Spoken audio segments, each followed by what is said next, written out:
ശയനപ്രദക്ഷിണോ? ഈ വയസ്സുകാലത്ത് മാധവേട്ടന് അതൊക്കെ പറ്റുമോ? ദേവിയുടെ അനുഗ്രഹം ഉണ്ടെങ്കിൽ അസാധ്യമായിട്ട് ഒന്നുമില്ല ചന്ദ്രു. വർഷമോളുടെ ആത്മശാന്തിക്കായിട്ട് പ്രാർത്ഥിക്കണം. ജഗൻ ജയിലായത് പിന്നെ കുറുപ്പിനും വീട്ടുകാർക്കും വന്ദനയോട് കടുത്ത നീരസം തന്നെ ഉണ്ടാവും. അതവളുടെ വിവാഹബന്ധത്തെ ബാധിക്കാൻ സാധ്യതയുണ്ട്. ജഗനും വന്ദനയുമായുള്ള ബന്ധം ശാശ്വതമായി നിലനിൽക്കണമെന്ന് നമുക്കുള്ളുരുകി പ്രാർത്ഥിക്കണം. ദിയമോള് അനാഥയാകരുത്.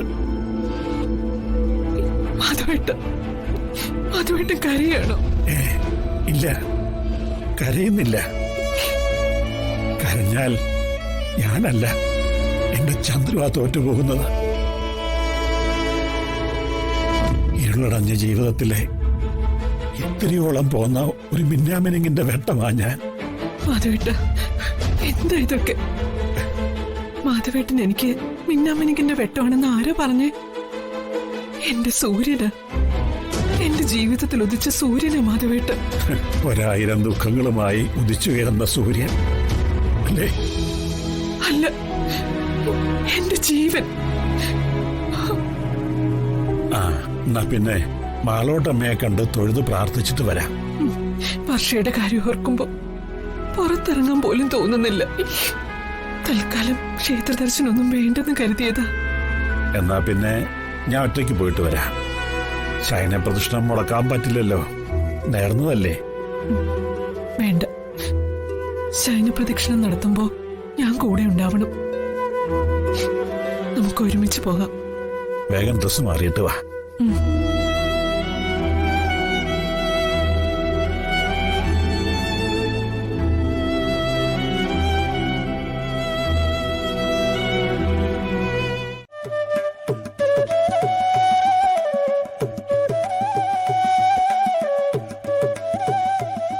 അമ്മേ, ഇഷ്ടവരദായിനി, എന്റെ മകന് എത്രയും പെട്ടെന്ന് മംഗല്യയോഗം ഉണ്ടാവണേ ഭഗവതി.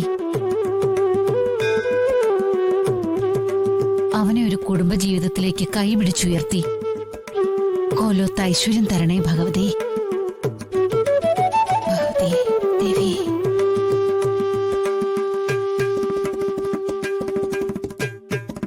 വർമ്മ സാർ എത്തിയോ? നമസ്കാരം തിരുമേനി. നമസ്കാരം.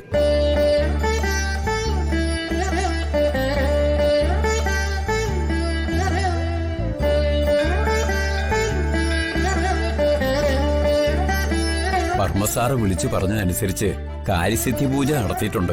ഓ, വർമ്മ സാറിന്റെയും ഭാര്യയുടെയും മകന്റെയും പേരിൽ പ്രസാദം തരട്ടെ. പോകാൻ നേരം വാങ്ങിക്കാം.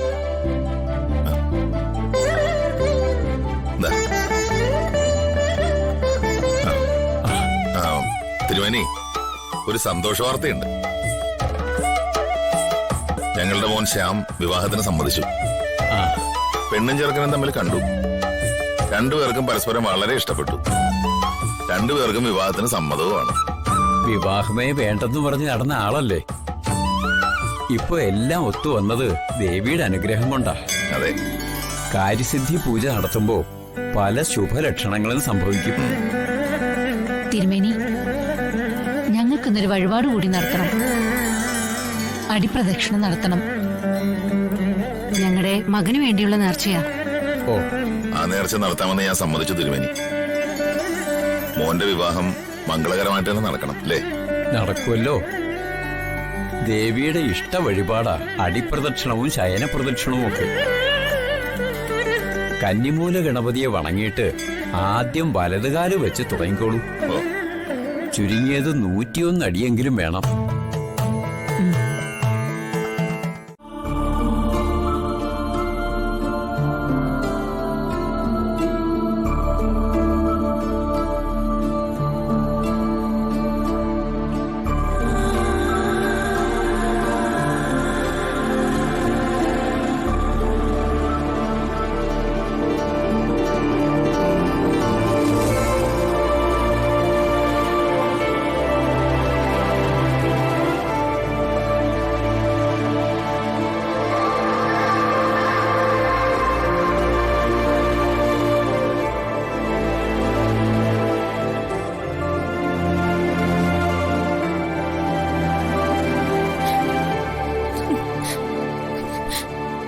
ഈ വയസ്സാം കാലത്ത് അച്ഛൻ ശയന പ്രദർശനം നടത്തിയാണോ?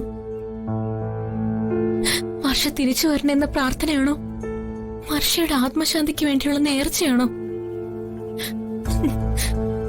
മക്കൾക്ക് വേണ്ടി കണ്ണീര് കുടിക്കാൻ മാത്രം വിധിക്കപ്പെട്ട അച്ഛനും അമ്മേ,